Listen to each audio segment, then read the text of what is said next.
Hello दोस्तों, कैसे हैं आप लोग। आज हम आपको बताने वाला रुको, अभी नहीं भाई। हेलो दोस्तों, कैसे हैं आप लोग। आज हम आपको बताने वाले हैं टॉप 50 क्वेश्चन ज्योग्राफी का, जो कि हमने पार्ट 1 2 3 4 तक कंप्लीट कर लिया। आज सभी का हम मिक्स PYQ लेकर आए हैं और MCQ है, कुछ महत्वपूर्ण टॉपिक है। देखिए, सबसे पहले पूछा गया है कि भारत की भौगोलिक संरचना में हिमालय का निर्माण मुख्यतः किस प्रकार से हुआ है। देखिए, हमने आपको सबसे पहले बताया था कि जो ये यूरेशिया का प्लेट है और भारत का प्लेट है, इनके टकराने से ही मुख्यतः हिमालय का निर्माण हुआ है। इसमें देखिए प्लेट के अभिसरण से हुआ है। अगला देखिए, हिमालय की सबसे उत्तरी श्रेणी को क्या कहते हैं। हमने आपको बताया था ये हिमालय की सबसे उत्तरी श्रेणी को क्या कहते हैं। देखिए, ये है महान हिमालय और इसका अन्य नाम भी है हिमाद्री हिमालय भी कहा जाता है। अगला देखिए, इससे पहले कि ट्रांस हिमालय निम्नलिखित में से किस श्रेणी में शामिल है। देखिए, ट्रांस हिमालय जो कि ये हमारा काराकोरम श्रेणी में शामिल, हमने भी ये आपको टॉपिक वाइज पढ़ा दिया था। आप लोग वहाँ से जाके देख सकते हैं कि टॉपिक में सब क्वेश्चन आया हुआ है। अगला क्वेश्चन देखिए, काराकोरम श्रेणी का सर्वोच्च शिखर कौन सा है। देखिए, काराकोरम का सबसे सर्वोच्च शिखर कौन सा है, आप लोग बताइए। हमने भाई ये भी बताया था केटू। केटू को किस नाम से भी जाना जाता है। अगला क्वेश्चन देखिए, गार्डविन ऑस्टिन को ये भी बता दिया था। अगला क्वेश्चन देखिए, केटू की लगभग ऊंचाई कितनी है। देखिए, केटू की ऊंचाई लगभग जो है 86 मीटर है। अगर ये पूछा कि केटू कहाँ स्थित है, तो आप बता देंगे कि पाक ऑक्यूपाइड कश्मीर में स्थित है। उसके बाद ये भारत की सबसे ऊंची पूर्णतः भारत में स्थित चोटी पूछा है। सबसे अगर ये पूछे, जैसे ये भारत है हमारा, ये भारत है। देखिए, यहाँ तो हमारा है केटू और इसके बाद यहाँ है कंचनजंगा। अगर देखिए पूर्णतः भारत में पूछा है तो आप बताएंगे नंदा देवी। ये पूर्णतः भारत में नहीं है, न कंचनजंगा पूर्णतः भारत है, न धौलागिरी पूर्णतः भारत में है। अगला देखिए, कंचनजंगा की ऊंचाई लगभग कितनी है। देखिए, कंचनजंगा की लगभग जो ऊंचाई है 8816 मीटर। अब कंचनजंगा कहाँ पर स्थित है, आप बताएंगे सिक्किम में और तिब्बत में। अगला देखिए, महान हिमालय को किस नाम से जाना जाता है। हमने अभी क्वेश्चन बताया, महान हिमालय को हिमाद्री हिमालय के नाम से जाना जाता है। अगला देखिए, महान हिमालय की औसत ऊंचाई लगभग कितनी मानी जाती है। देखिए, महान हिमालय की औसत ऊंचाई अगर पूछा जाए, अगर संपूर्ण पूछेगा, संपूर्ण, अगर संपूर्ण पूछ संपूर्ण देखिए, अगर संपूर्ण पूछ रहा है तो आप लोग बताएंगे कितना, 6000 मीटर। लेकिन इसमें पूछा है औसत ऊंचाई लगभग कितनी मानी जाती है। देखिए, यहाँ पर 6000 मान सकते हैं, लेकिन है औसत ऊंचाई अगर पूछा है तो ये करेक्ट आंसर होगा 6100 मीटर। कितना, 6100 मीटर।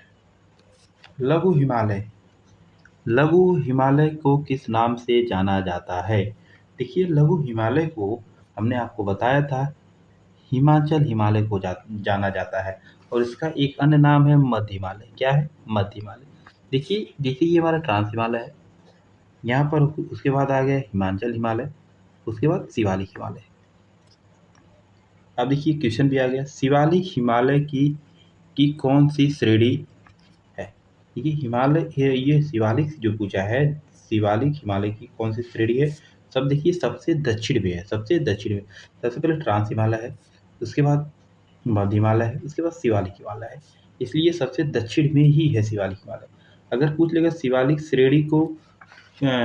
श्रेणी का निर्माण मुख्यतः किससे हुआ है, तो आप लोग बताएंगे जैसे अवसाद से हुआ है। अवसाद में क्या है, इसमें दिया है नवीन अवसाद पदार्थ से हुआ है।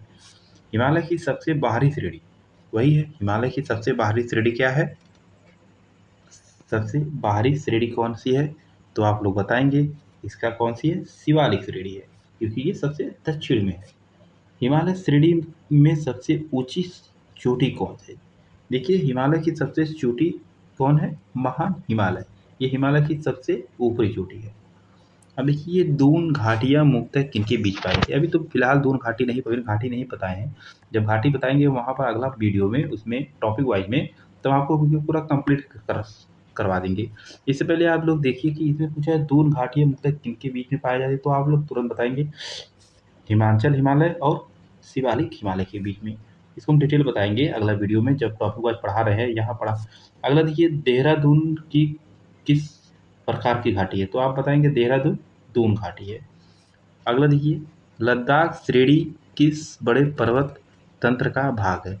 देखिए जो ये हमारा लद्दाख श्रेणी है ये ट्रांस हिमालय का भाग है।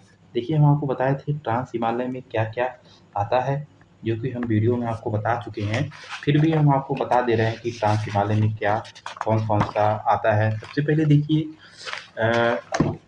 फार्मूला हम बताए थे आपको कलेजा, कलेजा, कलेजा। देखिए क से काराकोरम, ल से लद्दाख, ज से जासकर, एक और है इसका नाम है कैलाश, कैलाश पर्वत। हम ट्रिक भी आपको बताए थे, आप लोग वहाँ से देख लीजिए। अगला देखिए काराकोरम दर्रा किस क्षेत्र से संबंधित है। अब देखिए काराकोरम दर्रा है, आप बता देंगे ट्रांस हिमालय का भाग है, लेकिन ये किसमें है, हिमालय का भाग है, हिमालय क्षेत्र से संबंधित। देखिए नाथुला दर्रा भी आपको पढ़ा चुके थे, नाथुला दर्रा किस राज्य में है, आप लोग बताएंगे सिक्किम राज्य है। नाथुला दर्रा की किस सीमा पर स्थित है, आप लोग बताएंगे भारत चीन। अगर चीन नहीं दे रहा था तो आप लद्दाख मार दे सकते हैं, भारत और लद्दाख के बीच में। देखिए जोजिला दर्रा किन क्षेत्र को जोड़ता है, हमने आपको ये भी बताया था। आप लोग इसको हमें आंसर बता कमेंट बॉक्स में ज़रूर बताइएगा कि ये किस श्रेणी को जोड़ता है, फिर हम इतना ज़रूर बता सकते हैं ये लद्दाख में स्थित है। आप लोग हमें ज़रूर बताइएगा। हिमालय की पूरी पूर्वी दिशा में किस पर्वत श्रेणी का समानता कहा जाता है। देखिए हिमालय जो है इसकी सबसे पूर्वी पर्वतीय समानता क्या कहा जाता है, आप लोग बताएंगे पूर्वांचल।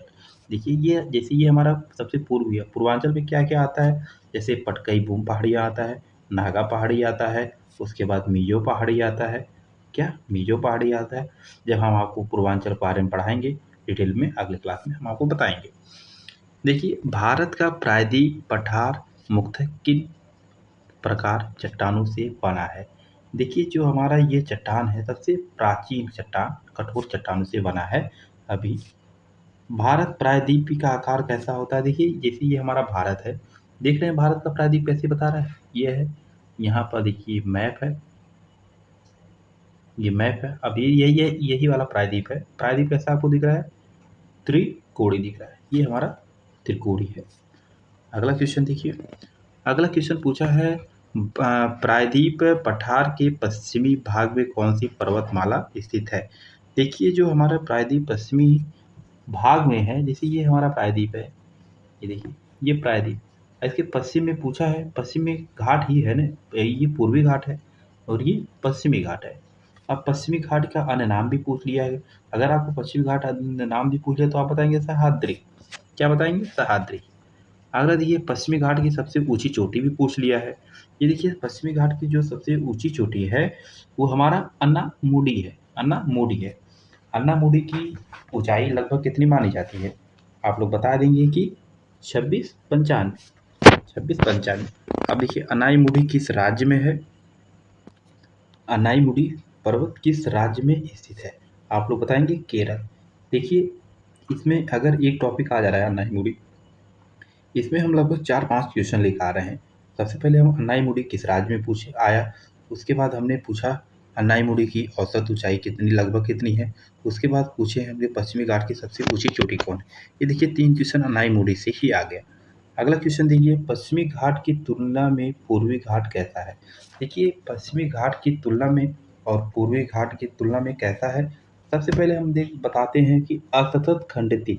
अब ये असतत क्या होता है, देखिए असतत ये होता है जैसे नदियों द्वारा अत्यधिक अपरदन के कारण एक निरंतर पर्वत श्रृंखला न रहकर असतत पहाड़ियों के रूप में अवशिष्ट बची है, ये हमारा असतत है। अब अगला देखिए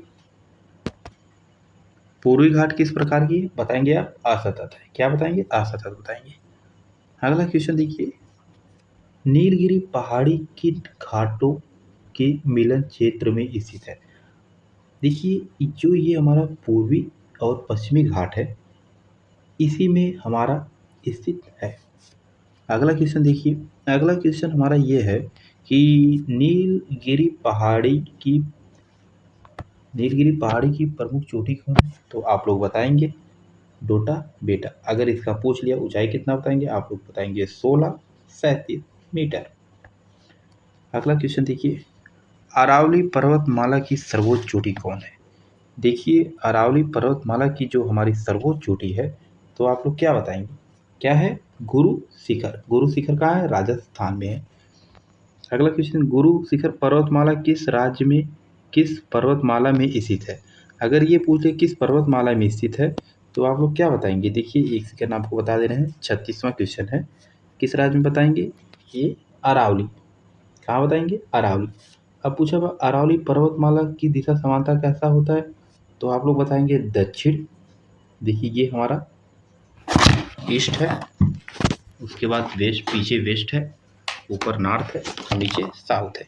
ये क्या है? East, west, north, south.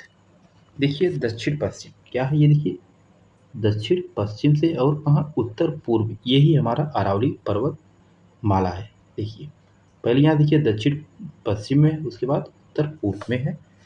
अगला क्वेश्चन देखिए, विंध्य पर्वतमाला मुख्यतः भारत के किस भाग में स्थित है? क्या है? विंध्य पर्वतमाला। देखिए विंध्य पर्वतमाला मुख्यतः भारत के किस राज्य में स्थित है? आप लोग क्या बताएंगे? मध्य भारत। जैसे ये हमारा भारत, देखिए ये रहा हमारा भारत। क्या है? भारत। ये हमारा भारत इसके मध्य में है, मध्य में, मध्य एमपी में। अगर मध्य पूछा तो एमपी आप तुरंत बताएंगे, एमपी से ही निकलता। अगला क्वेश्चन देखिए, सतपुड़ा पर्वतमाला किसके दक्षिण में है? सतपुड़ा पर्वतमाला किसके दक्षिण में? आप लोग बताएंगे, क्या बताएंगे? नर्मदा। क्या बताएंगे? नर्मदा घाटी। अगला देखिए, नर्मदा घाटी किन दो पर्वतमाला क्षेत्र में बीच में बहती है? आप लोग क्या बताएंगे? ये देखिए हमारा क्या है? बिंद और सतपुड़ा। बिंद और सतपुड़ा के मध्य यही से निकलता है, नर्मदा बिंद और सतपुड़ा के मध्य। जब पहाड़ हम आपको बताएंगे डिटेल, अगर पहाड़ कम से 5-6 वीडियो के बाद पहाड़ पढ़ाएंगे, वहाँ पर हम आपको डिटेल बताएंगे कि सतपुड़ा पर्वत कहाँ है, बिंद पर्वत कहाँ है, अरावली पर्वत कहाँ है, पूर्वी घाट क्या है, पश्चिमी घाट क्या है। इसके बारे में हम आपको डिटेल जरूर बताएंगे।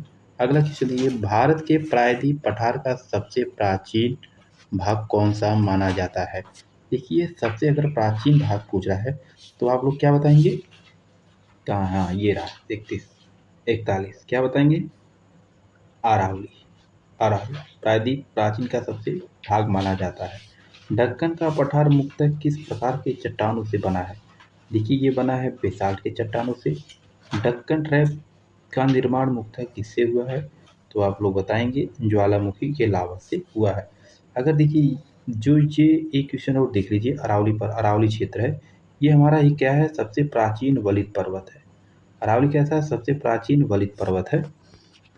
अगला देखिए, भारत के पश्चिमी तटीय पर्वतमाला को क्या कहते हैं? भारत के सबसे पश्चिमी तटीय पर्वतमाला को पूर्वी घाट कहते हैं। अगला क्वेश्चन क्या है? पश्चिमी घाट की सबसे ऊंची अन्नामुडी किस राज्य में, किस पर्वत क्षेत्रमाला है? क्या आप बताइए। हमने अभी यह कुछ इससे पहले क्वेश्चन बताया था कि अन्नामुडी किस पर्वत क्षेत्रमाला में स्थित है। उसके बाद देखिए, भारत के उत्तर पूर्वी भाग हिमालय के निरंतर में कौन सी पहाड़ियाँ आती है? आप क्या बताएंगे? पूर्वांचल। पूर्वांचल देखिए वही है पूर्वांचल, हम जब आपको डिटेल बताएंगे। जैसे आ गया हमारा पटकाई भूप, नागा, मिजो, ये सब पूर्वांचल की ही भाग है। अगला क्वेश्चन देखिए, पूर्वांचल की पहाड़ियों में निम्नलिखित कौन सा शामिल है? देखिए सबसे पहले पूर्वांचल की पहाड़ियों में ये देखिए नागा पहाड़ियाँ। क्या है? नागा पहाड़ियाँ नागालैंड में है। भारत का सबसे ऊंचा शिखर माउंटेन एवरेस्ट तंत्र से संबंधित है। क्या आप लोग बताएंगे इसका? हिमालय पर्वत। अब हमने माउंट एवरेस्ट के डिटेल वीडियो बनाए हैं, आप लोग वहाँ से जाके देख लीजिएगा। एक एक क्वेश्चन है कि जो मतलब इससे पढ़ने के बाद कहीं आपको दोबारा माउंट एवरेस्ट के बारे में नहीं पढ़ना पड़ेगा। जैसे सबसे पहले माउंट एवरेस्ट पर कौन चढ़ी, उसके बाद महिला कौन थी, विश्व में कौन था, ये सब डिटेल में बता चुके हैं। अगला क्वेश्चन देखिए, माउंट एवरेस्ट की लगभग ऊंचाई कितनी है? देखिए माउंट एवरेस्ट की लगभग 88-49 दिया है, लेकिन आप लोग मार भी अगर कहीं ये भी दिया गया 88-50 दिया है, तब भी आप इसको सही मानेंगे। अगर फिलहाल यहाँ दिया है 88-49 मीटर, आप इसको मारेंगे। ये क्वेश्चन आपके होमवर्क दे रहे हैं, आप हमें कमेंट बॉक्स में ज़रूर बताइएगा। हाँ, इसका अगर पीडीएफ आपको चाहते हैं तो हमारे टेलीग्राम महिंद्रा टेक्निकल एजुकेशन, वहाँ पे जाके फॉलो कर लीजिएगा और इसका हम कमेंट बॉक्स में हम पीडीएफ दे देंगे, आप वहाँ से डाउनलोड कर सकते हैं। जय हिंद, जय भारत।